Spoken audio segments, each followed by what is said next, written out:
Anytime you're triggered, put your hand on your energetic heart and say, I'm now experiencing a living memory of the past. I'm feeling it now.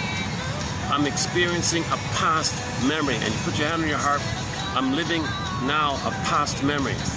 I'm living now a past memory.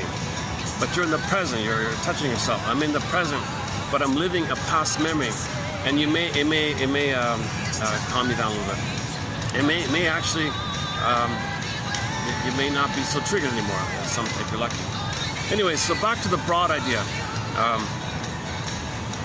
So first of all, why does our unconscious want the symptom? And again, it's the baby's tie, it's his hope, it's his connection, it's a chance for love, it's a connection to mother. And so he creates the symptom. Now the symptom can take those four forms just mentioned. A large part of this phenomenon is that the baby's angered the mother for not meeting the needs, rebounds into himself. So his own anger, which is a cry for love, hits himself. That's he's maintaining the hope for love. That's going to give him a symptom. It'll give him like a physical issue, but also it'll disperse out. His anger will disperse out in his personality issue. So there can be those various forms. Okay. Now, in terms of practicality, this is at the same time as oral fixation. So he's got to symbolically reach for mother. So enter all the oral fixation. It's not going to work. But when you reach, you trigger yourself. In terms of chemistry-wise, you trigger the time when you do have mother, and that flips up the old oxytocin in chemistry, oxytocin and serotonin from the time when you were in a delirious, euphoric oneness with your mother. The thing in the present that you're chasing just reminds you of the oneness of the mother.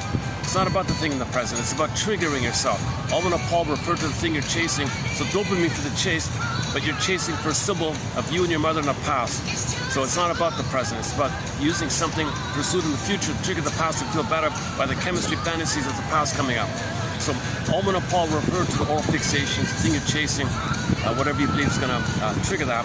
And Erzat's self-object, symbolic mother, they mean. This symbolic mother, it's never mother, but it's a symbolic mother reminding you of when you had mother. If you can be reminded of when you had mother, whoa, you're reminded.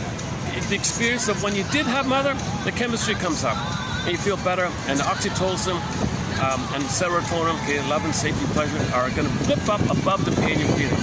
It goes down, chase for the symbol, trigger the past, blips up, goes down. Dopamine says chase for the symbol, there's that self-object. Okay, that's the triggering of the past. The triggering, they call it an ATM, an addictive trigger mechanism. An addictive trigger mechanism via the symbolic mother, what they call Erzat's self-object.